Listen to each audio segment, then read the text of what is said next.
नमस्कार दोस्तों, Rajasthan board class 10 का जो हिंदी का पेपर है हो चुका है। आई होप सभी का पेपर बहुत ही अच्छा होगा। इस वीडियो में हम आपको लेकर आए हैं उसकी संपूर्ण आंसर की लेकर आए, तो वीडियो को पूरा एंड तक जरूर देखिएगा।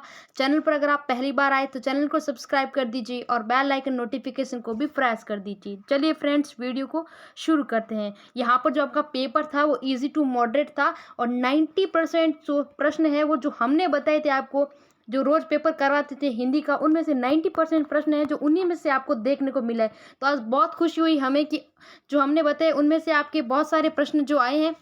चलिए फ्रेंड्स, यहाँ पर आंसर की शुरू करते हैं। यहाँ पर देखिए फ्रेंड्स, जिसका अंदर पहले खंड अ शुरू होता है, जिसके अंदर आपका पहला प्रश्न ये था, निम्नलिखित वस्तुनिष्ठ प्रश्नों के उत्तर आपको उत्तर पुस्तिका में लिखना। 12 प्रश्न दे रखे थे और 1 नंबर का एक था। 12 नंबर का ऑब्जेक्टिव टाइप क्वेश्चंस थे, जिसके अंदर पहला आपका दे रखा है, कर्म के आधार पर क्रिया के कितने भेद होते हैं।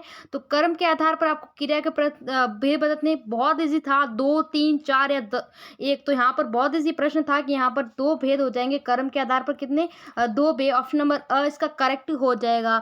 नेक्स्ट अगला है, निम्नलिखित में से सर्वनाम, यानी आपको सर्वनाम बताना, वह, क्रिया, ताल, गति। तो यहाँ पर ये भी बहुत इजी है कि जो वह है वो क्या हो जाएगा, सर्वनाम हो जाएगा। बाकी ये सब सर्वनाम नहीं है, वह क्या है, एक सर्वनाम है। नेक्स्ट आपका तीसरा प्रश्न है, अमीरुद्दीन का जन्म हुआ था बंगाल में, पटना में, डुमराव में या भोपाल में। तो यहाँ पर बहुत इजी है कि डुमराव में जो अमीरुद्दीन का जन्म हुआ था, ऑप्शन नंबर स इसका करेक्ट हो जाएगा। नेक्स्ट अगला है, चौथा प्रश्न, बाल गोविंद भगत साहब किसे मानते थे, स्वयं को, कबीर को, अपने पुत्र को, अपने पतेहू को। तो ये भी प्रश्न हमने बहुत बार करवाया था, तो यहाँ पर ऑप्शन नंबर ब करेक्ट होगा। कबीर को बाल गोविंद भगत क्या मानते थे, अपना साहब मानते थे। नेक्स्ट आपका पांचवा प्रश्न है, नेताजी का चश्मा पाठ की विधा है, कहानी, कविता, नाटक, उपन्यास। तो यहाँ पर नेताजी का जो चश्मा है उसके बारे में बताना है। तो यहाँ पर हो जाएगा ये क्या हो जाएगा, यहाँ पर एक उपन्यास हो जाएगा। क्या हो जाएगा, उपन्यास हो जाएगा। नेक्स्ट अगला प्रश्न है, कहानी एक, यह भी, लेखक का नाम बताना है, मुंशी प्रेमचंद्र, हरिवंश राय बच्चन, गोपाल दास नीरज, मनु भंडारी। कहानी ये भी, इसके लेखक बताना। तो ये भी प्रश्न हमने बहुत बार आपको करवाया था, तो यहाँ पर इसका करेक्ट हो जाएगा option number the, Manu Bhandari थे जो यह कहानी के लेखक है। कौन है, मनु भंडारी। ये सवाल हमने कल भी आपको करवाया था, मनु भंडारी इसका करेक्ट हो जाएगा।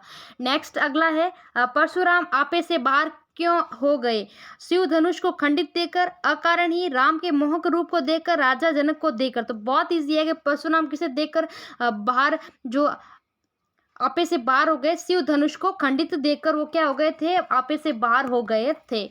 नेक्स्ट अगला है आपका आठवां प्रश्न है, उत्साह कविता में कवि ने संबोधित किया है, सूर्य को, पथिक को, बादल को या स्वयं को। तो यहाँ पर उत्साह कवि से रिलेटेड ये भी प्रश्न हमने करवाया था, तो यहाँ पर बादल को देखकर बादल को संबोधित किया है। नेक्स्ट अगला है, सूरदास के काव्य में किस भाषा का निखरा हुआ रूप है, ब्रज भाषा, संस्कृत, अवधी, प्राकृत। तो यहाँ पर ब्रज भाषा ऑप्शन नंबर अ इसका करेक्ट हो जाएगा, सूरदास का निखरा हुआ भाषा का रूप। नेक्स्ट है आपका अगला,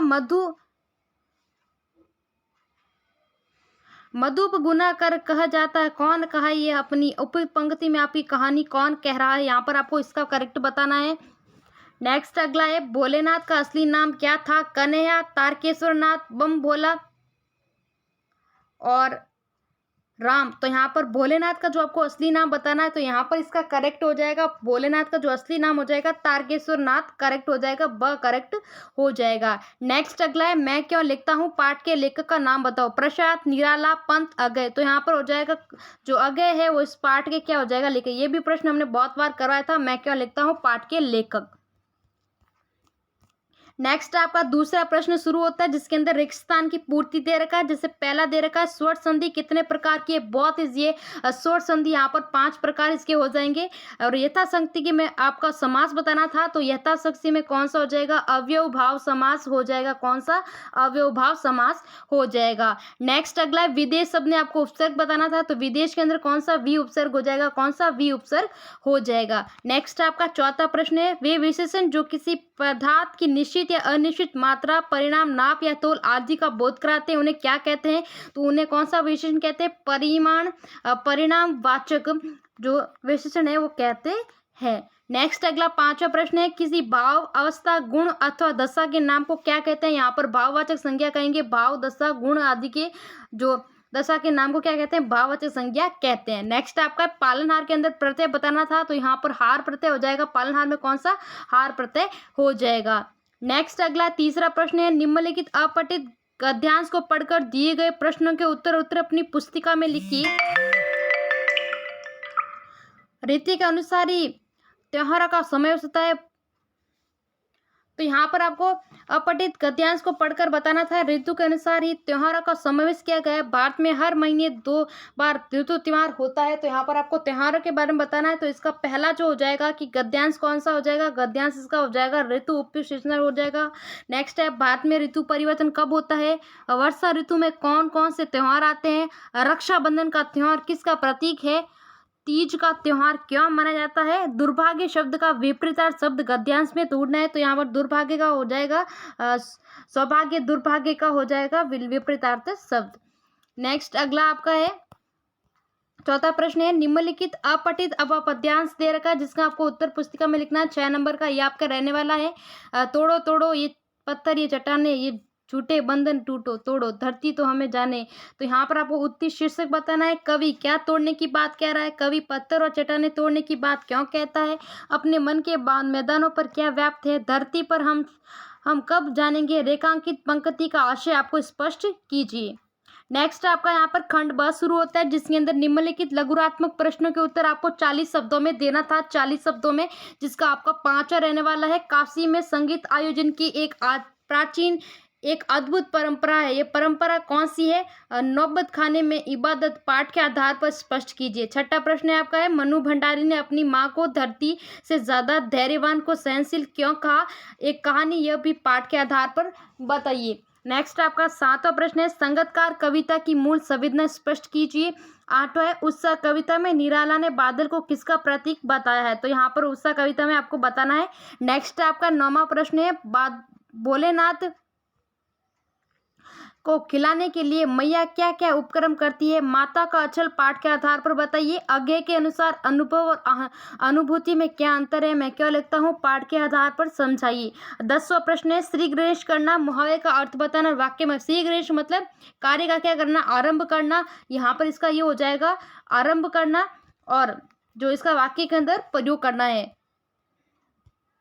नेक्स्ट आपका अगला प्रश्न है 12वां दे रखा है जिसके अंदर आपको एक पठित गद्यांश दे रखा है, उसमें आपको उत्तर लिखना। अब हवलदार साहब को बात कुछ समझ में आई। चश्मे वाले में यहाँ पर दे रखा है, चश्मे वाले का नाम क्या था? तो यहाँ पर चश्मे वाले का नाम क्या था? कैप्टन हो जाएगा। चश्मे वाले का नाम क्या था? कैप्टन था। नेक्स्ट है आपका, चश्मे वाले को क्या चीज बुरी लगती थी? तो चश्मे वाले को यहाँ पर आपको बताना है कि कौन सी चीज बुरी लगती थी। ये देखिए, नेताजी को बगैर चश्मे वाली मूर्ति बहुत बुरी लगती थी। नेक्स्ट आपका, नेताजी की असुविधा को कैप्टन ने किस प्रकार दूर किया? तो नेताजी की जो असुविधा मानो चश्मे के बगैर बल्कि आहत, यहाँ पर इसका करेक्ट हो जाएगा।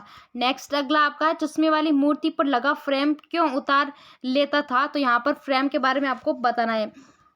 एक एक नंबर का है। नेक्स्ट अथवा में एक और देर का आप वो भी कर सकते हो। नेक्स्ट आपका 13वां प्रश्न है, प्रस्तुत पठित पद्यांश को पढ़कर नीचे दिए गए प्रश्नों के आपको उत्तर देने हैं। यहाँ पर आपको एक पद्यांश दे रखा था,